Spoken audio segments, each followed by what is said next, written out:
and welcome. I welcome you to this lesson today as we continue with Bible knowledge in Standard 6. We are today looking at in unit number 8. Unit number 8. And in this unit, we are going to look at the Ark of the Covenant. The Ark of the Covenant. So be there. Let us be together up to the end of the unit so that at the end we see what it means. Now remember, in the last lesson, we are looking at the 10 commandments of God.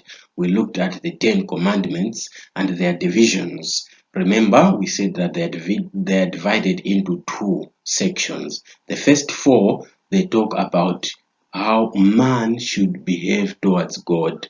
The second the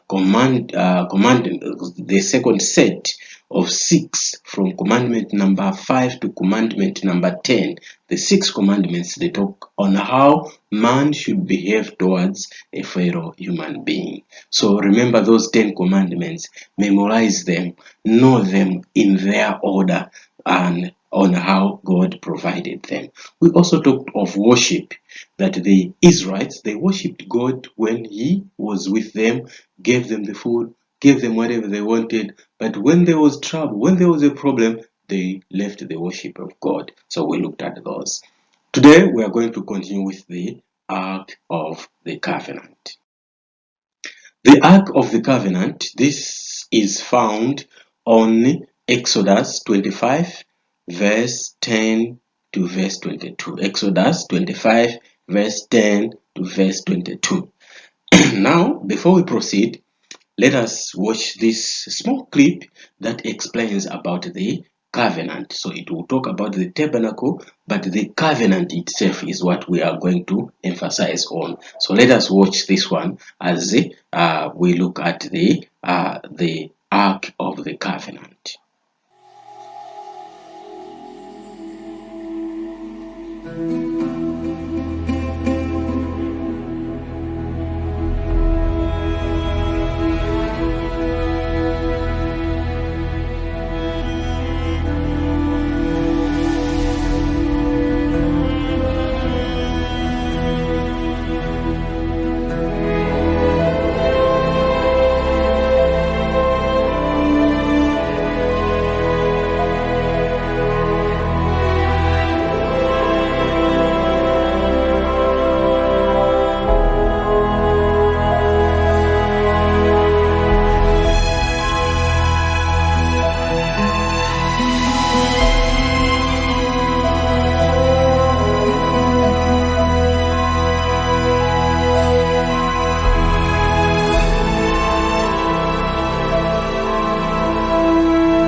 I hope you have enjoyed that one. Now let us look at the Ark of the Covenant.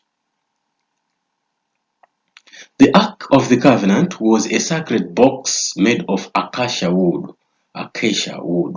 So we have seen that clip, how it was made. So it was a box made of acacia wood. And it was covered with pure gold inside and out. So it was made of wood, but they covered it with gold, pure gold inside and outside. The 2 stone tablets on which the 10 commandments were written were put in the Ark of the Covenant. So we see here that those 2 tablets that were given by God to Moses, on which the commandments, the 10 commandments were written, they were put inside that wooden box but covered with the pure gold. So it was the carrier for the 10 commandments. It also contained memories of how God saved his people. So the Ark of the Covenant also contains the memories of how God protected and saved his people. It represents the presence of God. So that one, it was kept on the Holy of Holies, the holiest places or place of the tabernacle. So in the tabernacle, there was the holy place and the most holy place. In the most holy place, there was that box, the Ark of the Covenant. Inside, there were the 10 Commandments. So it represented the presence of God. So the Ark served as an instrument through which God guided and defended the Israelites in the wilderness. So the ark itself served as an instrument through which God guided and defended the Israelites in the wilderness. So we see to it that it was an instrument of defense for the Israelites. When there was war, they could take the Ark of the Covenant before them. Then they could defeat the other enemies. So in that way, it was an instrument through which God guided and defended them in the wilderness. It was also upon the ark that the highest of Israel's sacraments, the blood of atonement, was presented and received. So in Leviticus chapter 16, verse 1 through verse 16, there we see also the sacrament, the activity of atonement. It was also done through the ark of the covenant, whereby the priest could go inside once in a year carrying the blood that would lead for the forgiveness of all the nation of Israel. So it was the blood sacrament whereby the people were forgiven, their sins were forgiven once a year. So it was also where these things were happening. So the priest was sprinkling the blood on that one, then on the covenant, on the ark of the covenant, once every year, for the forgiveness of the sins. So that's why we are saying that it was upon this ark of the covenant where the highest of Israel's sacraments of the blood of atonement was presented. So that is the atonement, the blood of atonement was presented on the ark of the covenant. Now, keeping the Bible in a secure place is another thing that we have to look at. The Bible is not like any other book that the learners read at school and at home. So we have to know that the Bible is not just any other book. It is a very special book. So it contains the word of God.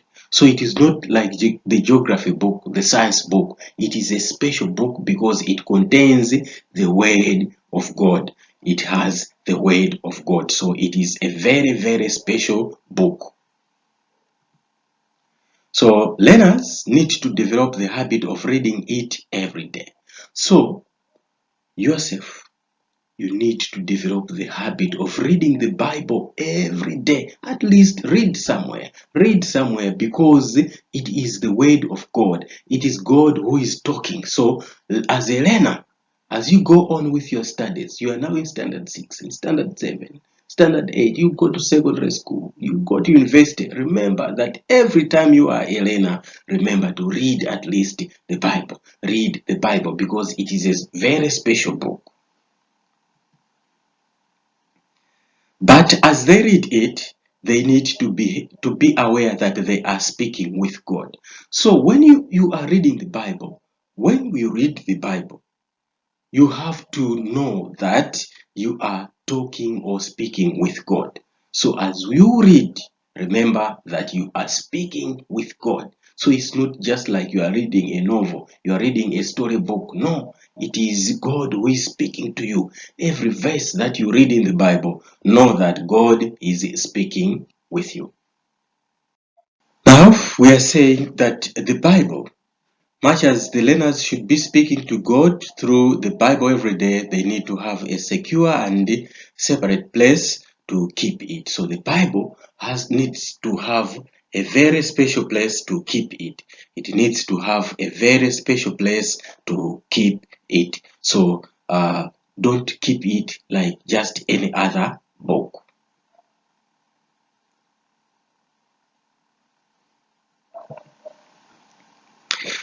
So it is not right to keep the Bible together with any ordinary books. So don't keep the Bible with any other books. So keep it separate.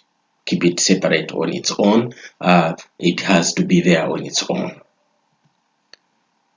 It is also important that any book that contains the Word of God should be handled with a lot of respect.